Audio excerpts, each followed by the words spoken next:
sangat bergantung pada realistis empiris masing-masing tokoh. Kemudian ada kebebasan memberi definisi. Setiap orang di sini berhak memberi definisi filsafat sesuai dengan batas pengetahuan yang mereka miliki.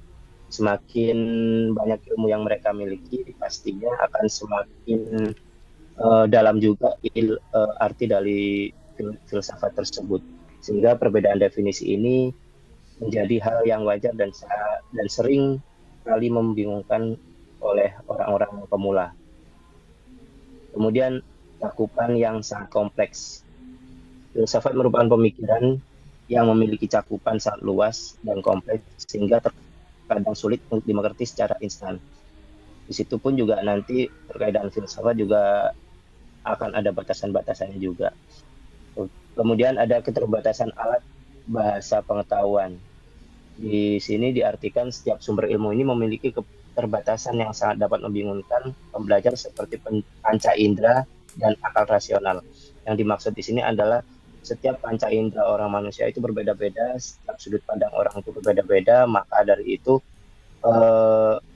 arti dalam sebuah filsafat bisa diartikan berbeda sesuai dengan panca indera orang tersebut.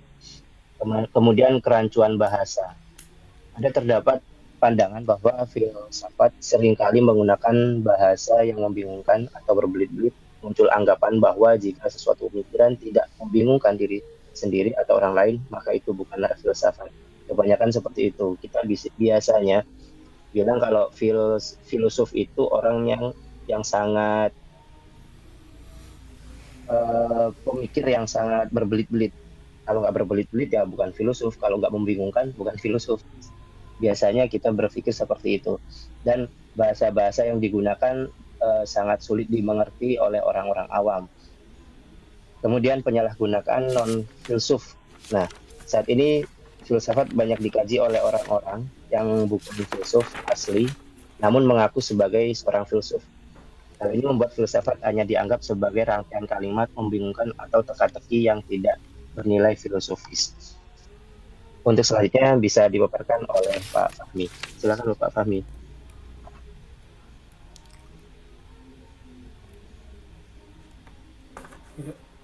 Baik Bapak Ibu sekalian, kita tadi sudah membahas tentang definisi, tentang tokoh-tokoh yang terlibat dalam filsafat, kemudian membahas tentang kendala. Sekarang kita akan membahas tentang cara mempelajari filsafat ilmu ya. Sebagaimana kita ketahui, jelas suara saya ya Bapak Ibu ya. Sebagaimana kita ketahui, filsafat ilmu merupakan salah satu cabang filsafat yang membahas tentang hakikat ilmu pengetahuan, cara memperoleh ilmu serta tujuan dan manfaat ilmu bagi kehidupan manusia. Nah, dengan mempelajari filsafat ilmu, kita tidak hanya mengetahui berbagai ilmu, tetapi juga metode dan kebenaran dari ilmu tersebut. Melalui filsafat ilmu, kita akan diajak untuk berpikir lebih kritis, lebih logis dan mendalam dalam memahami suatu pengetahuan.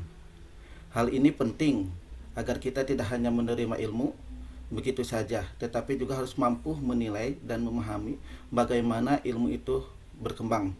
Oleh karena itu, mempelajari filsafat ilmu sangatlah penting bagi kita Bapak Ibu sekalian. Karena setiap pelajar maupun akademis agar memiliki cara berpikir yang lebih sistematik dan bijak dalam menggunakan ilmu pengetahuan. Lalu bagaimana cara mempelajari filsafat ilmu sendiri? Ya, pertama kita akan memahami apa itu ilmu itu sendiri. Ya, ilmu adalah pengetahuan yang diperoleh melalui proses berpikir yang sistematis, logis dan dapat dibuktikan kebenarannya. Ilmu tidak hanya sekedar mengetahui sesuatu, tetapi juga harus memahami mengapa dan bagaimana sesuatu itu terjadi. Ilmu biasa diperoleh melalui pengamatan, penelitian dan pemikiran teratur, sehingga hasilnya dapat dipercaya dan dapat dipelajari oleh orang lain. Contoh misal, kita melihat air selalu mengalir dari tempat tinggi ke tempat yang lebih rendah. Jika kita hanya melihatnya, itu baru pengetahuan biasa.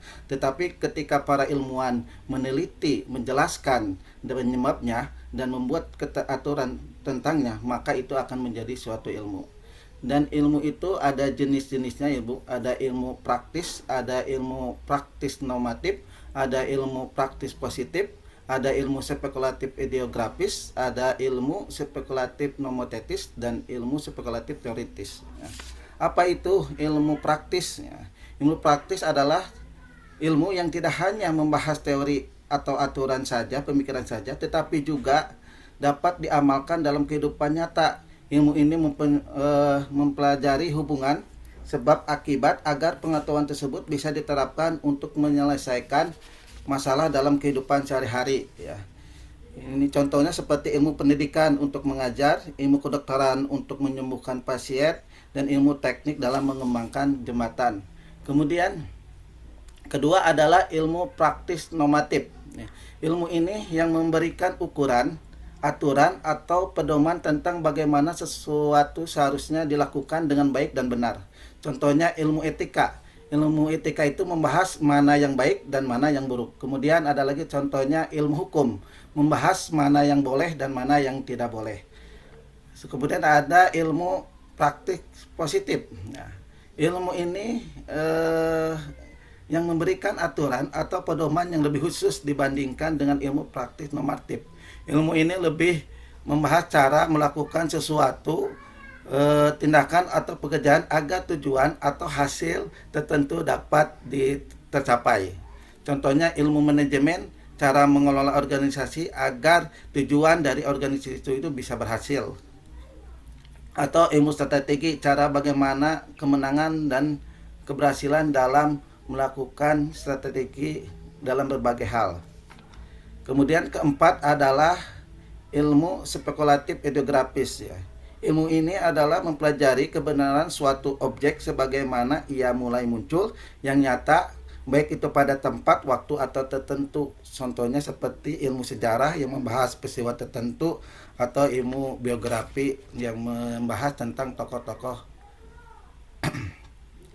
Kemudian kelima adalah ilmu spekulatif. Nah, ilmu spekulatif ini adalah ilmu yang bertujuan untuk menemukan hukum atau aturan umum dari suatu fenomena. Contohnya ilmu fisika yang menemukan hukum gravitasi, atau ilmu ekonomi yang menemukan pola perilaku pasar, hukum permintaan, dan hukum penawaran. Keenam ada ilmu spekulatif teoritis ya.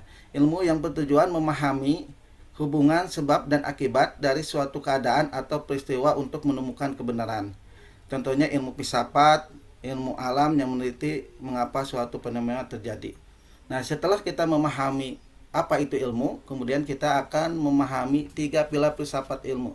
3 pilar filsafat ilmu itu bisa diterapkan dalam berbagai ilmu ya. Baik itu ilmu bahasa, ilmu matematika, ilmu fisika, ilmu kimia, semua bisa filsafat dasar ini bisa masuk ke dalam semua ilmu. Nah, dari 3 pilar filsafat ilmu ini yaitu terdiri dari ontologi, epistemologi, aksiologi. Apa itu ontologi? Ontologi adalah bagian dari filsafat ilmu yang membahas tentang apa yang sebenarnya dipelajari oleh suatu ilmu. Contoh pertanyaannya bisa kita dari ontologi itu adalah apa objek dari ilmu atau penelitian yang kita lakukan. Kemudian apakah objek penelitian itu benar-benar ada dalam kenyataan kita?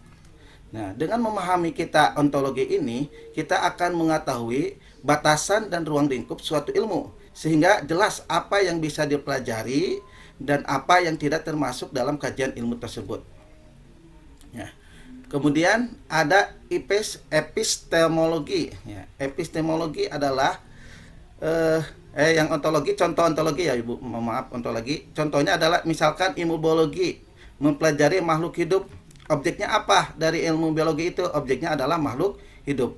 Apakah objek tersebut nyata atau hanya konsep? Ya. Nah, itu bisa kita jelaskan dari ontologi. Kemudian yang kedua adalah epistemologi. Ya. Epistemologi itu adalah mengajarkan atau membahas tentang bagaimana kita memperoleh atau kita bisa mempercayai sesuatu ya. Memperoleh ilmu atau bagaimana kita mempercayai sesuatu tersebut ya. Nah, pertanyaan yang muncul dari epistemologi adalah dari mana misalkan ilmu berasal itu. Misal ilmu itu berasal dari belajar, atau misal ilmu itu berasal dari pengalaman, penelitian, atau pengamatan. Kemudian pertanyaannya lagi, bagaimana cara kita mendapatkan ilmu? Ya, bisa dengan cara ilmu itu didapat dengan cara membaca, atau ilmu itu bisa didapat dengan cara berpikir, berdiskusi, kemudian melakukan eksperimen atau penelitian. Atau kemudian mengapa kita bisa percaya bahwa ilmu itu benar? Ya, dari epistemologi ini, mengapa kita bisa percaya bahwa ilmu itu benar? Nah, jawabannya karena ilmu itu tersebut bisa dibuktikan dengan fakta, logika, metode ilmiah. Misal kita mengetahui bahwa air mendidih pada suhu 100 derajat Celcius. Nah, secara epidemiologis akan bertanya, bagaimana kita tahu bahwa air mendidih pada suhu 100 derajat Celcius? Jawabannya pasti kita akan mengetahui karena ada percobaan dan ada penelitian yang membuktikannya.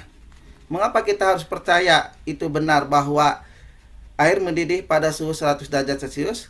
Karena hasilnya bisa diuji dan bisa dibuktikan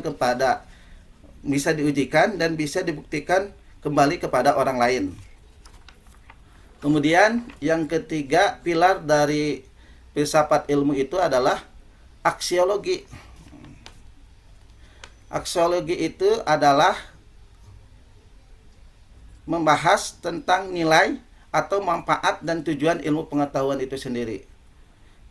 Jadi aksiologis itu adalah menjelaskan untuk apa ilmu itu digunakan dan bagaimana pengaruhnya bagi kehidupan manusia.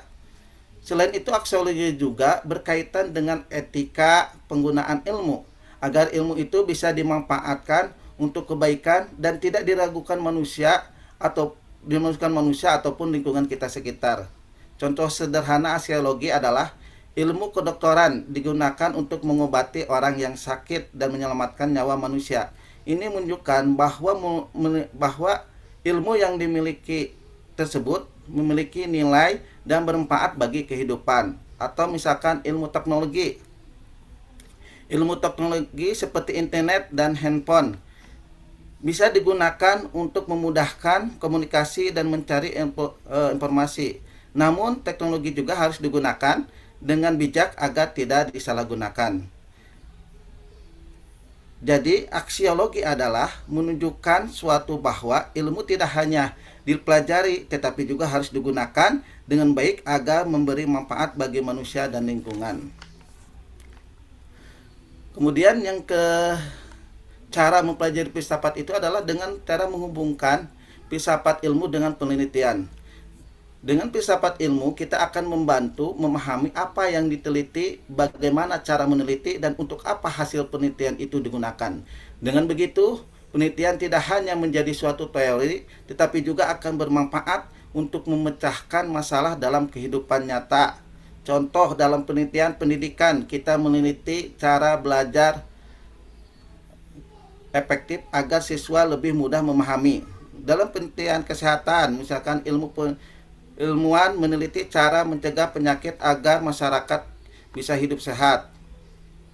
Atau bisa kita juga contohnya pengaruh penggunaan media digital terhadap motivasi belajar siswa. Ontologinya motivasi belajar siswa. Sedangkan epidemiologi adalah bagaimana metodenya, surveinya, apakah dengan metode survei atau dengan statistika.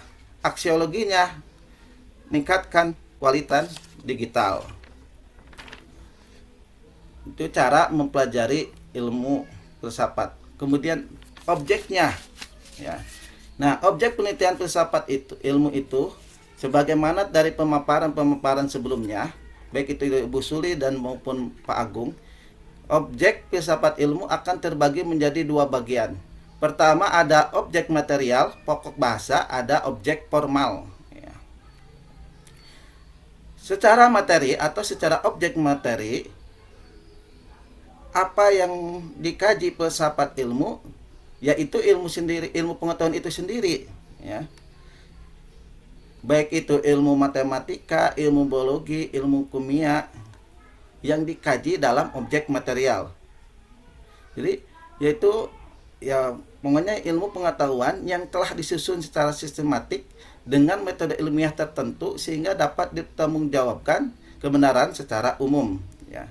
Secara sistematik apa pembahasannya, kemudian metode yang digunakannya seperti apa, cara menganalisisnya bagaimana, sehingga kebenaran sesuatu ilmu, misalkan ilmu fisika, ilmu biologi, atau ilmu matematika, atau ilmu yang lainnya bisa diungkapkan kepada eh, ke kepada orang lain gitu.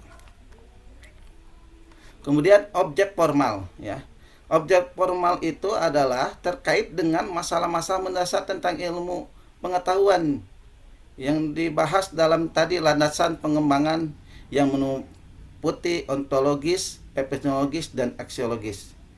Jadi apa yang diungkapkan dalam berbagai ilmu itu, apa yang menjadi kajian dalam filsafat ilmu terkait dengan beragam ilmu meliputi tiga hal pokok tadi, tentang apanya dan tentang bagaimana ilmu itu bisa berkembang sehingga bisa menjadi sebuah kebenaran, dan kebenaran itu kemudian bisa dijadikan sebagai bahan yang bisa diperhatikan atau dikembangkan oleh yang lainnya. Nah, itu adalah objek penelitian ilmu. Terakhir, kesimpulan, filsafat ilmu adalah bidang ilmu yang mencari kebenaran dan kebijaksanaan,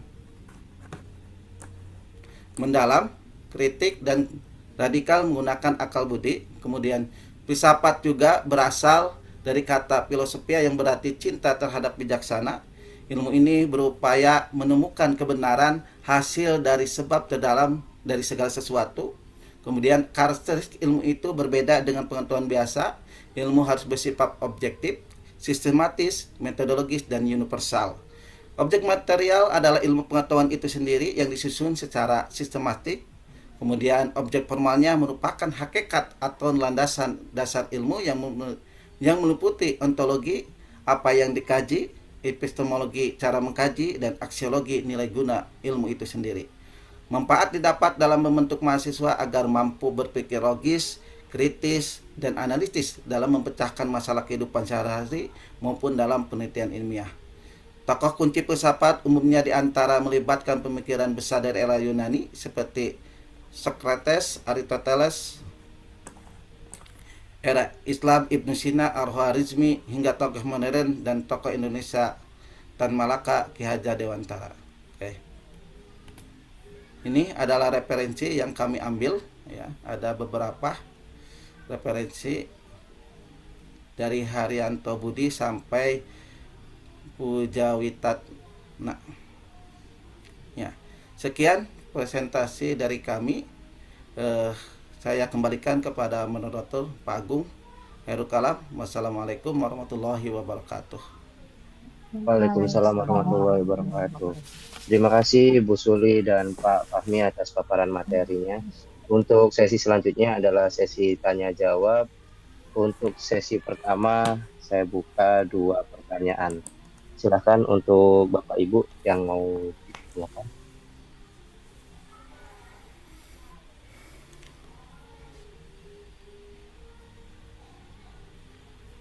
Bapak Ibu silakan. Open Bapak izin mic-nya. bertanya boleh? Ya, silakan Bapak. Dengan Bapak siapa dulu ya? Saya belum kenal secara menyeluruh. Sebutkan nama dulu Bapak ya. Silakan Bapak.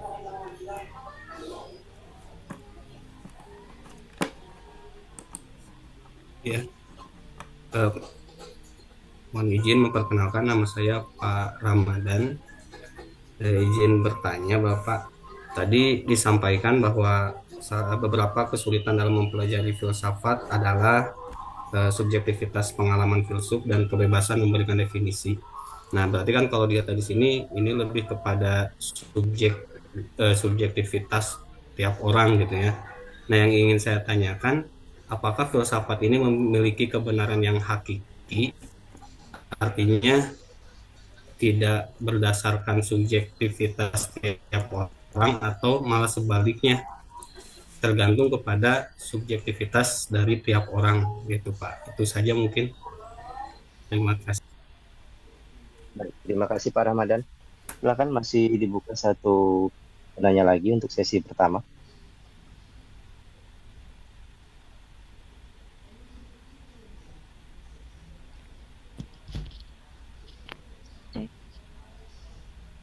Ya, silakan Ibu. Baik, sebetulnya ada dua catatan yang saya catat untuk pertanyaan. Pertanyaan yang pertama itu tadi sesuai dengan apa yang ditanyakan oleh Pak Ramadan. Mungkin Mohon sedikit maaf Ibu, menambah. Ya, sebelumnya sebutkan namanya terlebih dahulu. baik, nama saya Rizka Amalia Rahmawati, Bapak. Rizka. Ya, Ibu Rizka Amalia. Ya, Silakan Ibu. tadi melanjutkan ya Pak, apa yang ditanyakan oleh Ya, Pak silakan. Ramadan. Yang pertama yaitu apa yang membedakan antara pengetahuan ilmiah seseorang dengan opini biasa gitu Pak. Jadi kan tadi betul sekali bahwa bebas kemudian terpengaruh oleh subjektivitas dari filsuf itu sendiri.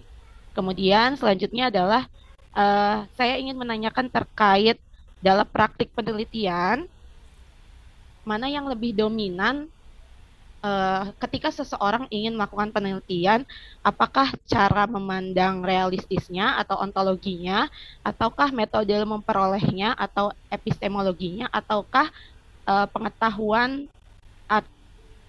atau nilai yang ingin dicapainya. Jadi saat seseorang ingin melakukan penelitian, apa yang lebih dominan dalam terhadap pilar tersebut, apakah ontologi, epistemologi, atau aksiologi? Seperti itu Bapak. Apakah cukup jelas? Ya. Baik, cukup jelas. Terima kasih. Jadi untuk dari Pak Ramadan, pertama kesulitan tentang subjektivitas tadi ya Pak ya. Betul. Apakah ada kebenaran yang hakiki gitu. Kemudian untuk Ibu Rizka Amelia tentang pengetahuan atau opini dan praktek penelitian yang lebih dominan itu yang mana? Ontologikah, epistemologikah, atau yang satunya tadi ya, lupa saya. Itu. Oke, sebentar Bapak Ibu ya.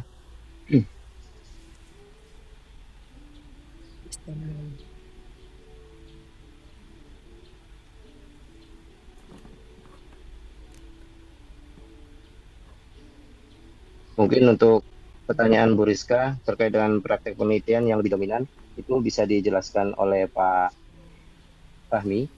Apabila Pak Fahmi sudah bisa atau siap menjelaskan terlebih dahulu, dipersilahkan. Untuk yang pertanyaan dari Pak Ramadan, saya buka ini dulu, biar tidak salah menjelaskannya. Nah, ini. Baik, baik, terima kasih Pak Agung. Saya coba jawab dulu ya yang itu. Yang paling yang paling dominan antara ilmu ontologi, epistemologi atau aksiologi ya. Yang pasti yang paling harus kita miliki yaitu ilmu tersebut sendiri ya. Karena yang paling dominan, karena kalau tidak ada ilmu tersebut pasti tidak akan adanya ontologi, epistemologi sama aksiologi. Karena aksiologi dan ontologi, aksiologi, epistemologi dan aksiologi itu sesuatu yang harus ada ketika kita melakukan penelitian. Tentunya ketika melakukan penelitian harus ada ilmu yang kita pahami. Misalkan kita punya ilmu matematika, mungkin Bu Elis misalkan ilmu biologi, kemudian mungkin Pak Agung ilmu kimia, ya itu harus kita miliki. Makanya yang paling dominan menurut saya ya, yang paling dominan adalah ilmu itu sendiri. Karena kalau kita tidak punya ilmu, maka kita tidak akan bisa memahami apakah ilmu yang kita dapatkan itu sesuai dengan kaidah ilmiah atau tidak, atau apakah mempunyai ontologinya, apakah bagaimana metode penelitiannya itu sendiri, kemudian aksiologinya manfaatkah dari apa penelitian itu sendiri. Ya, mungkin itu sedikit dari saya, Ibu Rizky. Bisa mungkin Pak Agung nanti akan menambahkan sama Bu Suli. Baik, terima kasih Bapak Fahmi. Untuk selanjutnya pertanyaan dari Pak Ramadan sekaligus dengan Ibu Rizka Amelia. Di sini terkait dengan apakah ada kebenaran yang hakiki seperti itu Pak ya? Ya, jadi betul. berdasarkan buku Filsafat Ilmu karya Mon Hidayati yang sudah diberi oleh Bu dosen terkait dengan apa itu kebenaran hakiki, Jadi dalam konteks filsafat ilmu, kebenaran hakiki itu adalah kebenaran yang mendasar, mendalam, dan sampai akar-akarnya. Kebenaran yang sangat radikal. Dan di buku ini menyebutkan bahwa filsafat adalah ilmu yang berusaha mengenali kebenaran yang hakiki tersebut. Jadi ilmu tentang hakiki atau kebenaran. Dan ada juga kriteria kebenaran. Nah, di sini ada kriterianya terkait dengan kebenaran yang hakiki. Untuk menentukan apakah suatu pengetahuan dapat dianggap benar. Jadi di dalam buku ini ada beberapa. Yang pertama itu kriteria korespondensi atau kenyataan, sesuai kenyataan atau tidak. Jadi kalau tadi kan yang saya paparkan terkait dengan kesulitan dalam belajarnya, yang di dalamnya ada, mohon maaf Bapak Fahmi bisa dibuka slide-nya lagi.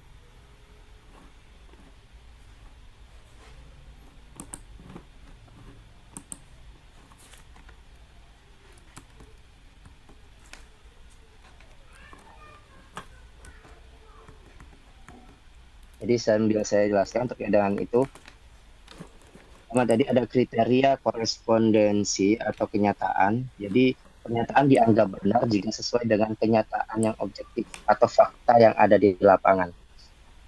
Jadi contohnya pernyataannya ibu kota Indonesia adalah Jakarta. Ini benar jika kenyataan memang demikian.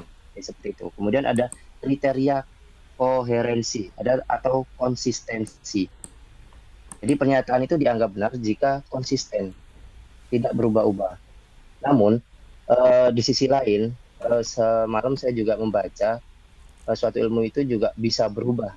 Padahal di sini sudah dikatakan konsistensi, tapi apabila era berubah, itu akan mengikuti perkembangan zaman juga. Dan di sini juga saya ingin penjelasan lebih mendalam dari Ibu dosen. Kemudian ada kriteria pragmatis atau kegunaan. Sesuatu dianggap benar jika memiliki nilai guna yang manfaat praktisnya bagi manusia dalam konteks tertentu. Kemudian ada kriteria perennialisme atau abadi. Jadi kebenaran yang bersifat abadi dan universal tidak lekang oleh waktu. Nah, ini bertolak belakang dengan ini tadi. Di lain sisi ada kriteria perennialisme atau abadi, atau kebenaran yang abadi. Namun di sisi lain, apabila suatu zaman telah berubah, akan mengikuti perubahan zaman itu. Kemudian di sini juga ada syarat-syarat mutlak kebenaran ilmu, khususnya ilmu pengetahuan. Kebenaran hakiki harus memenuhi dua kriteria utama yang saling melengkapi. Yang pertama, ilmu itu harus rasional dan empirisme. Apakah itu rasional? Rasional itu harus masuk akal dan memenuhi hukum-hukum logika. Dan apa itu empiris? Harus dapat dibuktikan melalui data nyata dan pengalaman indrawi. Jadi seperti itu, Bapak. Kan tadi ditanyakan apakah subjektivitas gitu deh. Betul. Ya, jadi jawabannya itu ada kriteria-kriteria kebenarannya yang harus diuji dan ada syarat mutlak kebenaran ilmiahnya. Dan di situ tadi ada ontologi, ada epinologi, dan lain sebagainya. Seperti itu, Bapak. Ya, terima kasih, Pak Agung. Baik. Untuk selanjutnya, di sesi selanjutnya saya buka satu. Namun sebelumnya saya Agung, punten boleh saya menambahkan, Pak Ramadan, Agung? apa Ibu Rizka? Silakan Ibu Suli. Di sini saya mau coba tadi ya pertanyaan Bu Rizka ya. Dalam penelitian itu, apakah yang lebih dominan di antara ontologi, epistemologi, atau aksiologi ya? Mungkin di sini saya mau mencoba mencari juga ya, karena saya juga baru belajar kembali ya. Nah, di sini yang paling dominan di antara ketiga itu mungkin adalah itu epistemologi ya. Walaupun ketiganya itu saling berkaitan yang tadi. Tapi tadi kalau ontologi itu kan pasti tadi terkait dengan hakikat objek yang diteliti misalnya ya. Nah, kemudian di ontologi itu menentukan objek atau realitas penelitiannya. Tadi yang menurut saya yang lebih dominan, tadi kan pertanyaan lebih dominan ya, ontologinya gitu. Walaupun tadi yang ketiga tadi saling terkait. Contohnya tadi epistemologi itu bagaimana cara memperoleh pengetahuan. Nah, di sini bagaimana cara mengetahui objek itu, misalnya terkait dengan metode penelitiannya, cara memperoleh datanya, cara membuktikan kebenarannya. Nah, tentunya kita menggunakan observasi atau wawancara, eksperimen, dan itu analisis statistik. Ya, biasanya kan nanti kalau dalam kita riset itu ada pengolahan data ya, kita menggunakan. Ya, mungkin nanti yang akan diajarkan mata kuliah terakhir ya, kita kan meta download SPSS. Kemudian yang tadi poin yang ketiga aksiologi ya, bagaimana ada nilai dan manfaat dari penelitian itu sendiri. Jadi untuk apa sih penelitian itu dilakukan? Dan tentunya kita memaparkan di situ manfaat penelitiannya, dan tentunya juga ada nilai etika yang digunakan dan manfaat atau kegunaan bagi masyarakat. Ini itu jadi mungkin urutan perannya itu yang pertama tadi yang lebih dominan ontologi, tapi tetap saling ada keterkaitannya, ada perannya. Jadi kalau ontologi itu menentukan apa yang diteliti, epistemologi itu menentukan bagaimana cara menelitinya, sosiologi itu menentukan apa manfaatnya. Mungkin itu tambahan dari saya. Mohon maaf kalau ada kekurangan. Terima kasih Bu Suli. Jadi itu adalah pemaparan dari apa yang sudah kami pelajari kelompok 1. Itu Pak Ramadan dan Ibu Rizka. Apakah masih ada yang mau ditanyakan atau ada yang masih mengganjal? Dipersilahkan. Atau ada mungkin dari Bapak Ibu yang lain?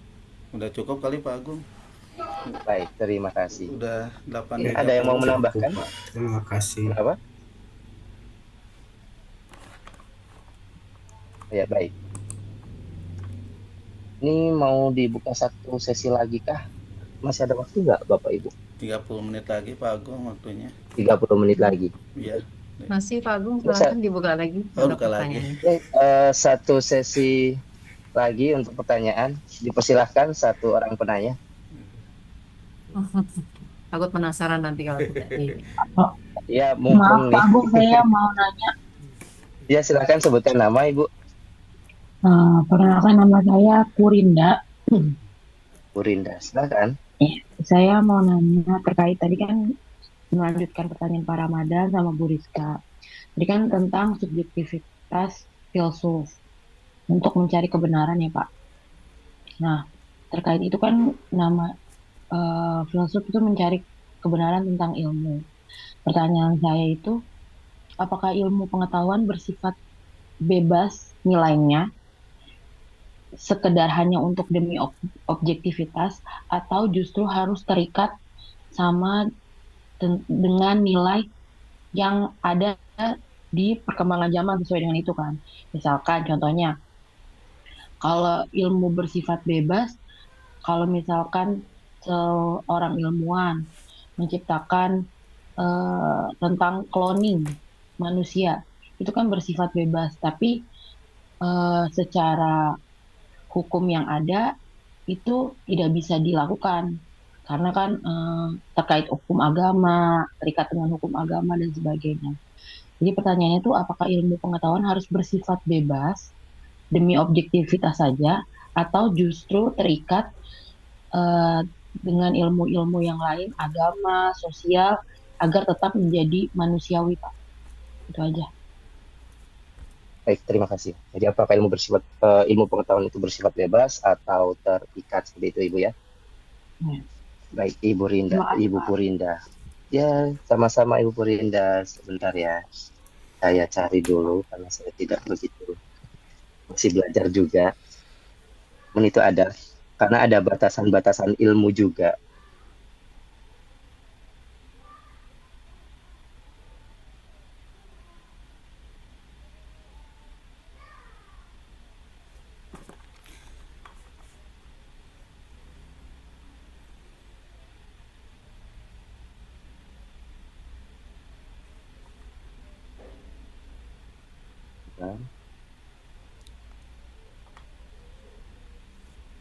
Pak Agung, boleh saya jawab dulu Pak Agung? Ya, silakan ditambahkan.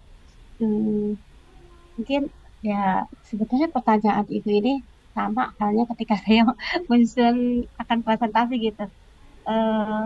Sebenarnya jadi kalau mungkin di awal gini kali ya, kalau sebenarnya kan kita di dalam kehidupan ini, eh jadi mungkin kita punya batasan juga kali ya. Karena kan yang pertama agama tentunya. Jadi di situ juga kita harus punya batasan ya. Jadi ada bagaimana penekanan pada iman dan kepercayaan kita.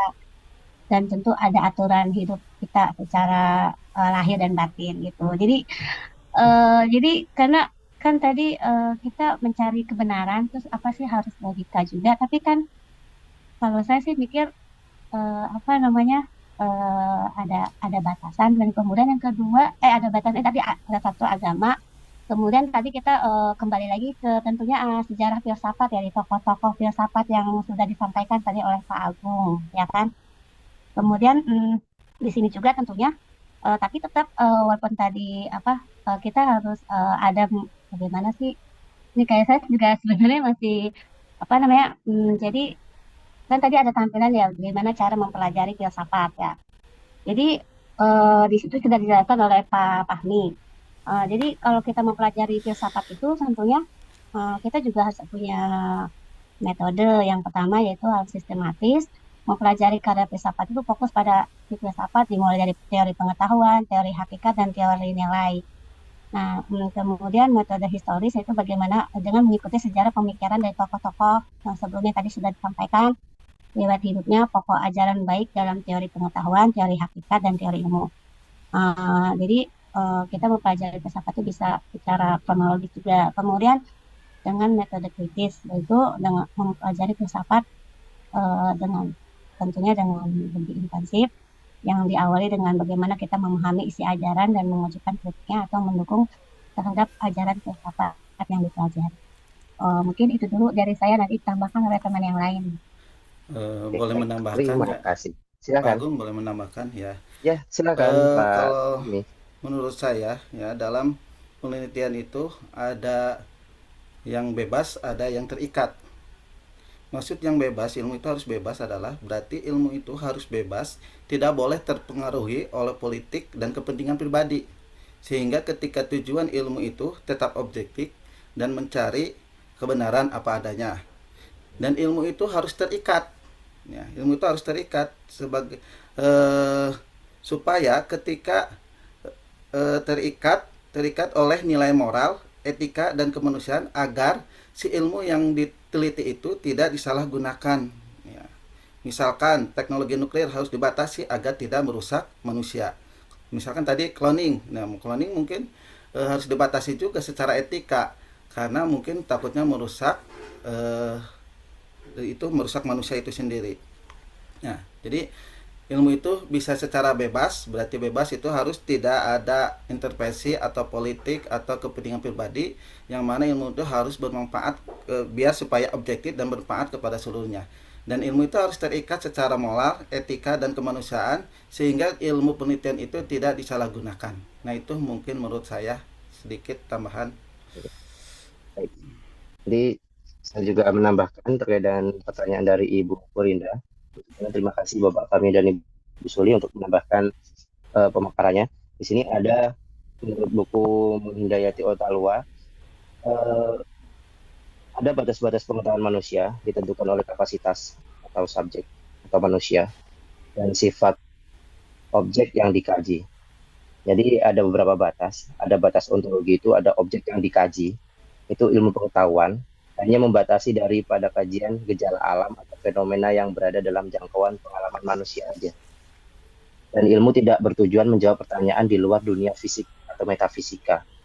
Ini seperti yang diutarakan oleh Ibu Puri. Untuk cloning tadi ya, memang bebas, namun masih terikat, karena itu tidak bisa menjawab pertanyaan di luar dunia metafisikanya secara pasti.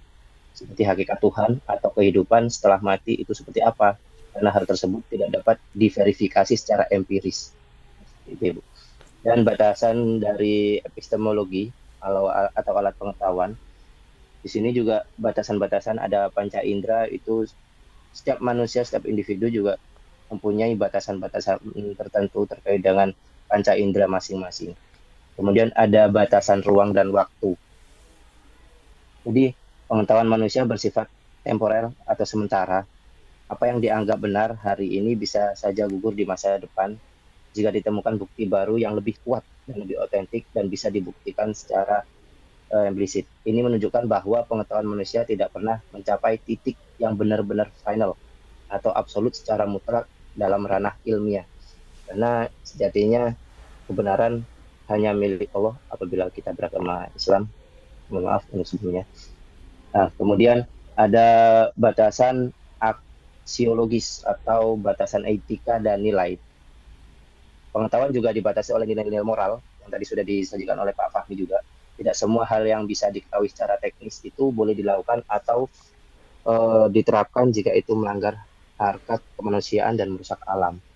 Dan terakhir ada batas skeptis. Jadi filsafat ilmu itu mengakui adanya skeptisme, yaitu kesadaran bahwa akal manusia tidak mampu memberikan kepastian mutlak yang tidak terbantahkan tentang segala sesuatu.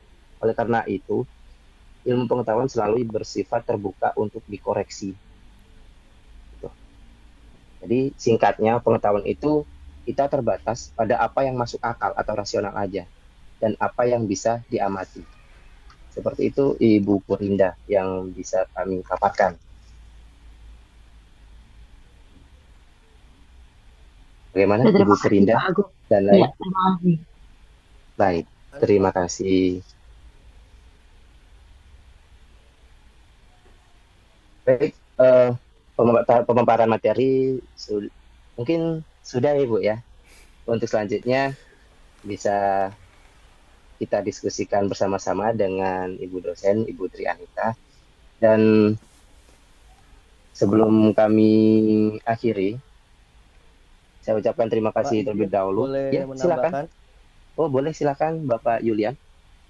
Ya, tadi pertanyaannya menarik ya dari Ibu Suli ya tentang bagaimana Dari saya Pak pertanyaannya.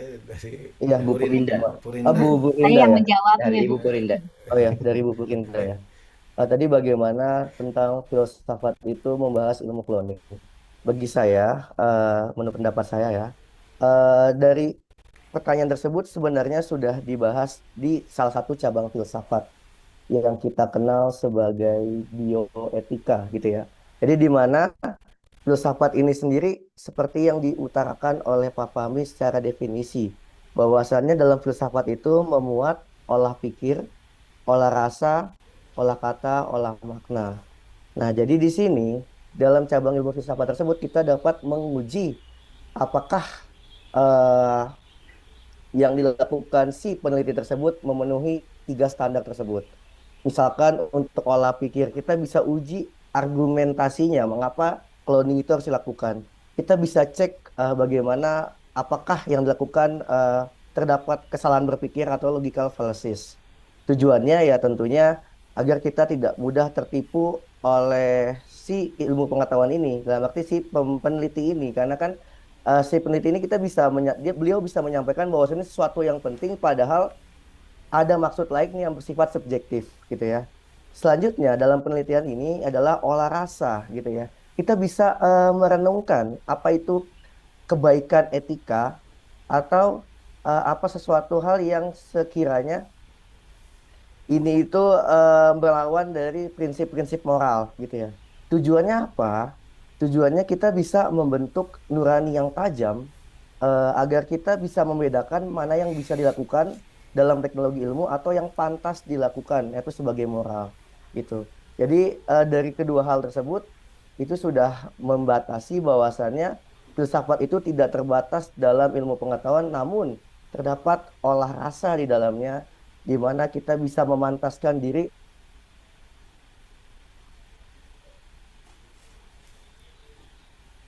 Halo, Bapak Yulian. Putus ya? Sepertinya putus itu. Soalnya nggak gerak fotonya. Bapak Yulian? Sinyal mungkin ya Pak ya. Iya.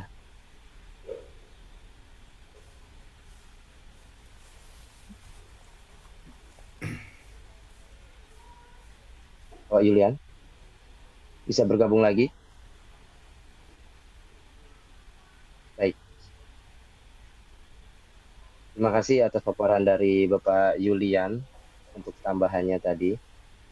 Padahal itu jawabannya sangat bagus sekali untuk kita. Halo Bapak Julian. Ya, dilanjut saja Ibu ya. Silakan Pak. Izin tadi terputus ya Baik. sampai Nah, ya, alhamdulillah bisa. Silakan Bapak. tadi belum Udah ada rasa suaranya. tadi. Ya Allah, Belum ya Allah mohon maaf. Ya, silakan Bapak Julian. Iya, iya. Ternyata unconnect ya. Oke. Baik, intinya jadi ya Pak ya. ya saya singkat aja tadi sudah cukup panjang. Oke, jadi intinya itu menurut pendapat saya tentang cloning tersebut, sebenarnya hal tersebut sudah dibahas dalam ilmu filsafat ya, begitu ya. Di mana kita mengetahui bahwasannya ada cabang filsafat yang kita kenal yaitu sebagai bioetika gitu ya. Nah, dalam bioetika ini tentunya kita bisa uji sebagaimana definisi yang disebutkan oleh Pak Fahmi, bahwasannya filsafat itu adalah olah pikir, olah rasa, dan olah makna. Nah, di sini kita bisa uji untuk yang pertama yaitu olah pikir gitu ya. Jangan sampai si peneliti ini terdapat kesesatan berpikir atau logical fallacies gitu ya. Dan kita juga menguatkan si peneliti untuk membangun struktur penalaran yang kuat. Karena apapun ilmu pengetahuan tentunya kita tidak mengetahui apa niat subjektif yang tersimpan dalam si peneliti tersebut. Gitu. Apakah ini benar buat kemaslahatan manusia atau sebaliknya gitu. Seperti contoh kita bicara tentang konspirasi ya, banyaklah konspirasi COVID-19 dan lain-lain. Nah, ini kan kita sebenarnya harus kita uji sebelum kita masuk ke dalam implementasi di masyarakat, contoh dalam menggunakan vaksin dan lain-lain. Tujuannya jelas agar kita tidak mudah tertipu hoax atau propaganda. Sebenarnya ini melatih kita sebagai insan yang kritis ya, tentunya kita harus proaktif di situ. Yang kedua ini penting sekali nih, yaitu adalah olah rasa gitu ya.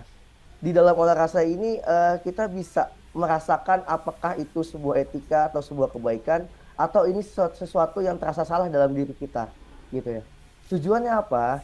Kita bisa membentuk nurani hati yang tajam agar bisa membedakan mana yang bisa dilakukan atau teknologi apa yang bisa dilakukan dan yang pantas dilakukan. Jadi kita tidak hanya mengutamakan ilmu pengetahuan dan pengembangannya, tapi kita gunakan olah rasa dalam diri kita. Bagaimana ini sesuatu hal yang layak atau kompatibel untuk kita laksanakan, gitu ya. Yang ketiga, olah kata ini juga penting dan olah makna. Bahwasannya sesuatu tersebut kita harus sampaikan atau kita harus tafsirkan bagaimana bahasa-bahasa ini, bagaimana makna ini dapat dipahami secara mendalam. Maksudnya apa? Maksudnya adalah ketika kita melakukan suatu penelitian, tentunya agar filsafat ini diterima orang lain atau pemikiran ini komunikatif dengan orang lain, tentunya kita harus menyajikan sebuah struktur kerangka berpikir yang solid dan tentunya bervaluable, memiliki makna, dan tentunya disampaikan dengan kata-kata yang komunikatif.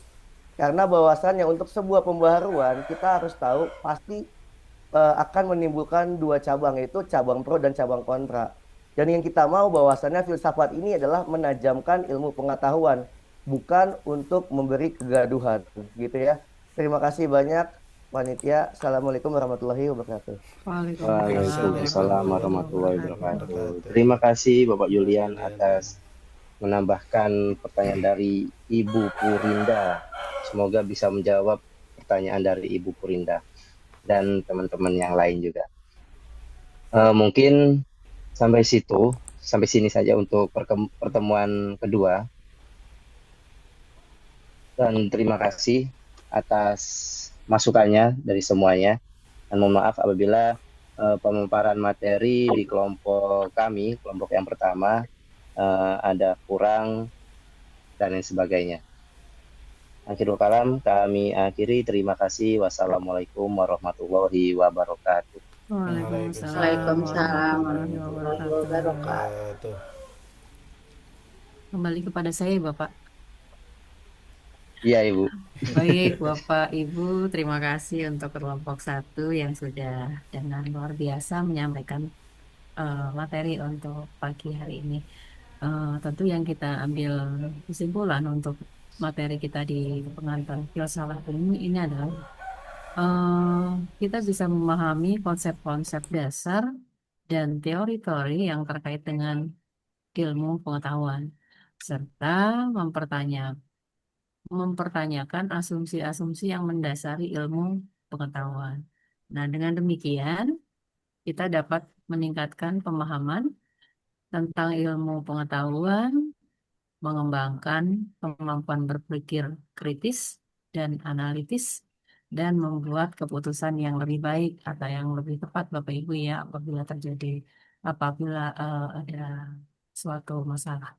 Bapak Ibu yang saya hormati, eh, tentu waktu juga yang membatasi kita ya. Tapi dari pertemuan daring kita hari ini, saya ingin menginformasikan bahwa Ibu Elis, Bu Elis ya, sebagai sekretaris ya, mohon bantuannya saya untuk presensi kelas kita hari ini. Saya takutnya tadi kan pada saat awal saya presensi ada yang tidak hadir, tapi ternyata hari ini Sudah ikut hadir. berpartisipasi ya. Ibu, Siap, baik. ya, untuk setiap sesi pertemuan mau dilaporkan siapa yang tidak hadir itu saja ya Bu. Dan Oke, baik Ibu. untuk hari ini, untuk setiap pertemuan kita mau dilaporkan mengenai kelompok siapa, kelompok satu misalnya, untuk yang presentasi siapa-siapa saja, kemudian ada yang berpartisipasi, itu siapa-siapa saja, dan yang tidak hadir di eh, hari ini. Itu saja Bu Elis ya. Terima kasih banyak. Kita cross check data biar Baik, nanti datanya sama antara Ibu dan saya. siap. Untuk presensi Baik. Bapak Ibu bisa dicek di LMS kita.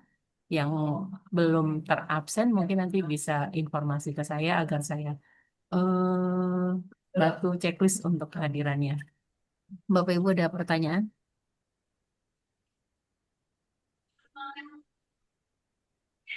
Cukup? Baik, mungkin masih canggung ya untuk pertemuan kita dari pertama ya. Bapak Ibu yang saya hormati, terima kasih untuk pertemuan hari ini. Karena Ibu Bapak ingin melanjutkan untuk kelas selanjutnya dengan Ibu Dr. Sri Murni ya untuk selanjutnya. Untuk secara daring juga. Jangan lupa Bapak Ibu kita ada tugas untuk esai yang kemarin. Mohon maaf saya draftnya belum saya kirim ya. Nanti coba saya kirim di grup saja. Terima kasih Bapak Ibu semuanya. Semoga selalu sehat dan Amin. bisa menyelesaikan di semester ini. Terima kasih. Saya tutup. Alhamdulillah sudah selesai untuk materi kita hari ini. Yang pertama, sampai ketemu di tanggal berapa Bapak Ibu ya kita? Berarti setelah Lebaran Bapak Ibu ya? Setelah lebaran. Di tanggal 10 atau 11 mungkin ya. Eh, karena di tanggal 28 itu kami masih libur ya. Ya, Iya. mungkin di tanggal 11. Biar lebih apa ya, bagus lagi untuk materi yang akan dipaparkan. Baik Bapak Ibu, terima kasih. Akhirul salam. Wassalamualaikum warahmatullahi wabarakatuh. Waalaikumsalam Waalaikumsalam Salam warahmatullahi warahmatullahi wabarakatuh. Terima wabarakatuh. kasih Ibu. Sama-sama. Izin pamit Bapak Ibu. Ya, Ibu. Sibuk. Ya.